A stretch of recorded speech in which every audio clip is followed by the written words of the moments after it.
Bonjour à toutes et tous.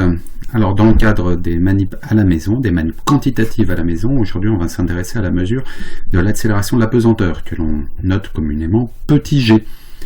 Alors pour ça, on se propose de faire deux manipulations relativement faciles à faire chez soi avec du matériel vraiment très simple. Alors on va passer tout de suite à la première manip, très classique, celle du pendule simple. Alors le matériel, il nous faut un fil, le plus fin possible et le moins élastique possible. Ensuite ici, pour masse, j'ai pris une boule de pétanque et pour la tenir un petit chiffon. Deux petits bâtons pour le repérage. Ensuite un mètre roulant et un pied à coulisse pour mesurer le diamètre de la boule. Au niveau de la manip maintenant. Alors, on met en place le pendule. Alors, je suis désolé pour le cadrage, on ne voit pas tout à fait le bas du film. Donc, on mesure la longueur du fil. C'est assez délicat. Donc là, c'est entre le haut de la boule et la zone de rotation du pendule. On prend cette mesure et ici, c'est la première mesure, min. Et ensuite j'ai fait une mesure max en tirant le plus possible sur le fil. C'est pour ça qu'ultérieurement on aura deux mesures. Ensuite avec le pied à coulisse on mesure le diamètre de la boule. Et donc la longueur de notre pendule correspondra à la longueur du fil plus le rayon de la boule. Ensuite on a planté deux bâtons de façon à repérer l'angle de départ.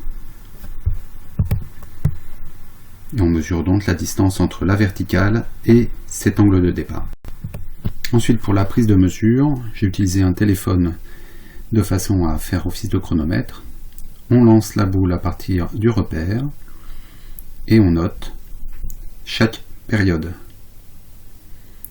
On enregistre un maximum de périodes consécutives jusqu'à ce que l'angle diminue significativement. De plus près, on obtient ça. Alors on fait bien attention à mesurer des périodes entières et non pas des demi-périodes, c'est-à-dire lorsque la boule va toujours dans le même sens, par exemple de gauche à droite. Ensuite on passe à l'analyse des données. Alors, j'ai récupéré le fichier issu de mon téléphone, j'ai indiqué le diamètre de la boule que j'avais mesuré dans le jardin, la longueur du fil min et max, et ensuite pour différents repères par rapport à la verticale, ici en centimètres, l'ensemble des mesures, donc les laps et les temps totaux. Dans Jupyter, on va faire l'analyse des données. Donc les données, tout d'abord le diamètre de la boule, ensuite longueur du fil. La longueur que je vais utiliser, c'est la longueur moyenne du fil plus le demi-diamètre, et ensuite l'incertitude sera dominée par celle de la longueur du fil. Ensuite, les distances des boules, on les reproduit telles qu'il y avait dans le fichier. Ensuite, on va donner les périodes. On fait attention à diviser par le nombre de périodes totales pris en compte. Et on va regarder qu'est-ce que ça donne. Période en fonction de cette distance. On a également calculé l'angle en fait directement. Et donc on s'aperçoit qu'il y a une tendance à ce que cette période croisse en fonction de l'angle. Donc ça c'est conforme à ce que l'on attend. On va utiliser la formule approchée de Borda pour corriger cet effet en θ, qui est donc un effet en θ2 même. Et on va obtenir ce qu'on a appelé le T0, la période équivalente à l'angle nul. Et on s'aperçoit que les points ont un écart type divisé par 2. De cette façon, donc la mesure est plus pertinente. Ensuite, on va calculer G. Donc j'ai redonné ici les formules, ainsi que la formule d'incertitude, en ne prenant en compte que l'incertitude sur la longueur du fil et l'incertitude sur la période T0. On fait le calcul, et tout le calcul fait, on obtient donc un petit g est égal à 9,819 plus ou moins 0,021. Voilà pour la première manip, celle du pendule simple. On va passer à la seconde. Elle est tout aussi simple au niveau du matériel, mais un petit peu plus délicate au niveau de la mesure. Et cette fois-ci, on va utiliser un logiciel pour effectuer ces mesures quantitatives. On va mesurer des distances avec. A tout de suite. Pour cette deuxième manip, le matériel, donc, nous allons utiliser une balance, un verre, une montre pour faire office de chronomètre, un réglet, de la pâte à fixe, on verra pourquoi, et ensuite un pendule minimum qui sera là pour déterminer la verticale. Et surtout, nous aurons besoin d'un robinet. Alors, nous commençons par mesurer la masse de notre verre à vide. Nous en faisons la tare, et ensuite nous allons passer à la manip. Donc, on utilise notre robinet comme support de notre réglet. On va repérer la verticale à l'aide de notre ficelle munie d'une petite masse.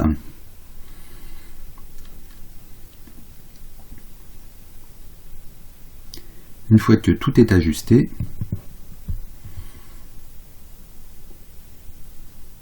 nous allons ouvrir le robinet et essayer d'obtenir un filet d'eau régulier et complet. On prendra une photo et on va constater sur cette photo que le filet d'eau est plus large en haut qu'en bas. Ceci est dû à l'accélération de chaque petit élément d'eau au cours du temps. On va montrer la théorie un petit peu plus tard. Un paramètre important dont nous allons avoir besoin, c'est évaluer le débit. Pour ça, nous allons utiliser le verre, et lorsque l'on commencera à remplir le verre, on déclenche le chronomètre, et à un instant quelconque, on arrête celui-ci.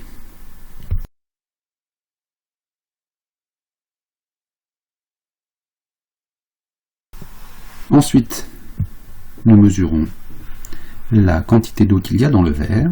Comme la balance a été tarée avec le verre, ça ne pose pas de difficulté. Côté théorie, alors, on va dessiner le filet d'eau, tel qu'on l'a constaté sur la photo. En bas, la section est plus petite qu'en haut, donc l'eau circule de haut en bas. Et chaque petit élément d'eau a une vitesse verticale V, et qui dépend donc de l'altitude Z. On appellera delta M le petit élément d'eau qui nous intéresse. Si on applique la conservation de l'énergie, on a conservation de l'énergie mécanique, donc énergie cinétique plus énergie potentielle.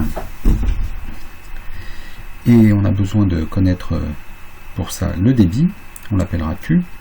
Donc Q, c'est la vitesse fois la masse volumique fois la section.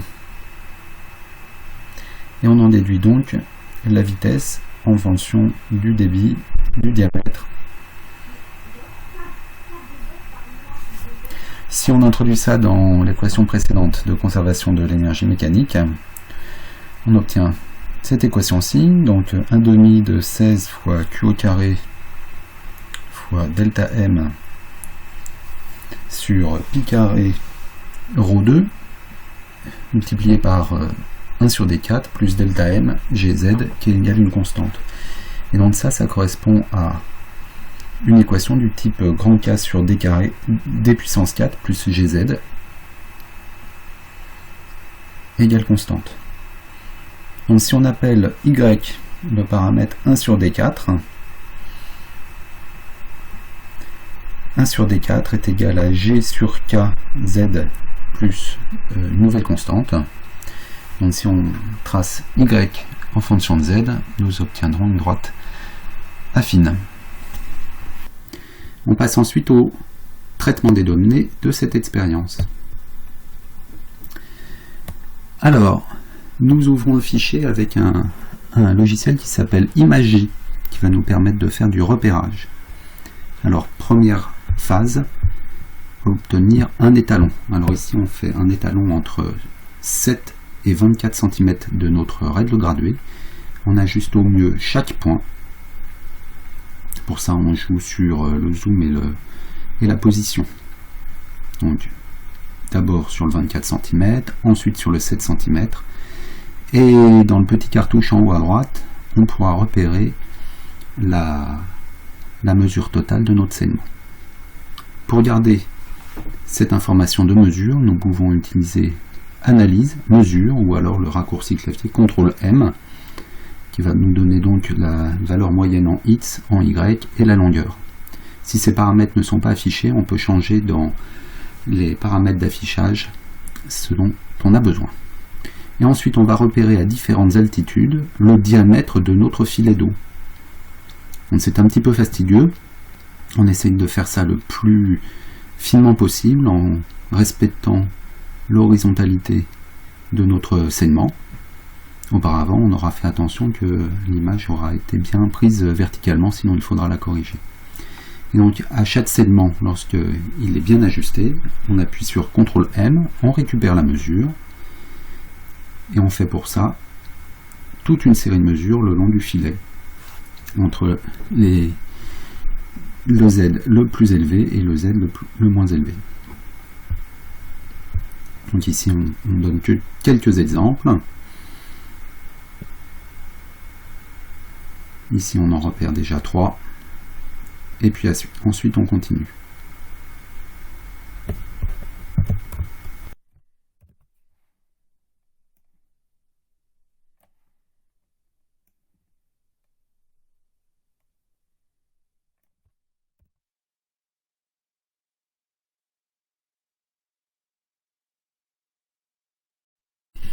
Une fois qu'on a enregistré la dernière donnée, on sélectionne dans le tableau les données, on fait copier, et ensuite on met tout ça dans un fichier texte format CSV. Ici je l'ai fait dans un terminal, parce que je trouve ça plus pratique. Et pour changer, on va utiliser MATLAB pour faire l'analyse des données. Donc on va voir ça ensemble. Je lance MATLAB, il est un petit peu long à se lancer.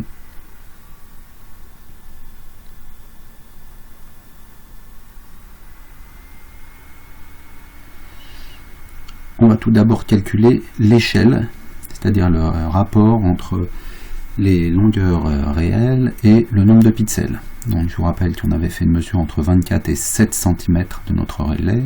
On met tout en mètres par pixel. Ensuite, on va récupérer nos données.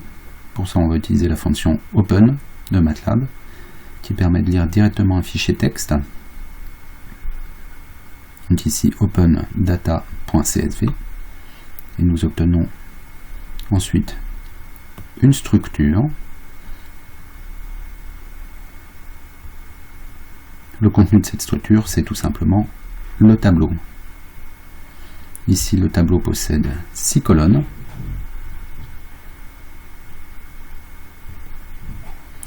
Le diamètre effectif, c'est donc l'échelle fois la dernière colonne qui correspond aux longueurs en pixels.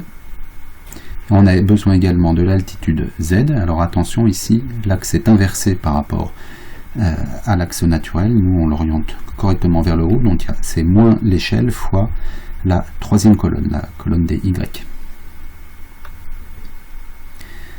Ensuite, d'après la théorie, on a vu qu'on avait besoin de faire un tracé en fonction de l'inverse du diamètre puissance 4. Donc on calcule ce paramètre, on l'appelle Y. Et on va faire un ajustement linéaire avec pour abscisse les Z et pour ordonner ce paramètre Y. Nous n'évaluons pas ici les incertitudes sur X et Y. On va utiliser la statistique de nos données pour déterminer l'incertitude sur la mesure de G. Donc voici l'ajustement, et donc le paramètre qui nous intéresse, c'est la pente, et cette pente correspond, d'après la théorie qu'on vient de présenter, à moins G divisé par K. Donc pour calculer K, on a d'abord besoin du débit qu'on a appelé petit q. On utilise pour cela la quantité d'eau récoltée dans le verre pendant le temps mesuré par le chronomètre, donc 167 grammes en 11 secondes 90. Et ensuite on peut calculer K, qui est donc 8 fois Q puissance 2 divisé par pi au carré divisé par la masse volumique de l'eau au carré. Et on en déduit petit g. Donc petit g, c'est la pente déterminée par l'ajustement multipliée par cas. Et si l'on souhaite estimer l'incertitude sur petit g, on prend l'incertitude sur cette pente que l'on multiplie également par k. Et donc finalement, on obtient petit g égale 9,40 plus ou moins 0,65 mètres par seconde carré. Voici pour ces deux manips que l'on peut réaliser très facilement chez soi avec un matériel vraiment très minimal. Les deux traitements, les deux principes physiques sont assez différents, c'est pour ça que c'est intéressant de les comparer. Donc je vous invite maintenant à essayer chez vous. Je vous laisse également sur le Git, dont vous trouverez l'adresse dans la vidéo, dans les commentaires de la vidéo, les données brutes si vous voulez vous aussi vous amuser à faire le traitement des données, notamment pour la manip 2. Si vous faites un ajustement plus précis avec des points plus nombreux que ce que je n'ai fait, vous obtiendrez peut-être une valeur de petit g mieux estimée. A très bientôt.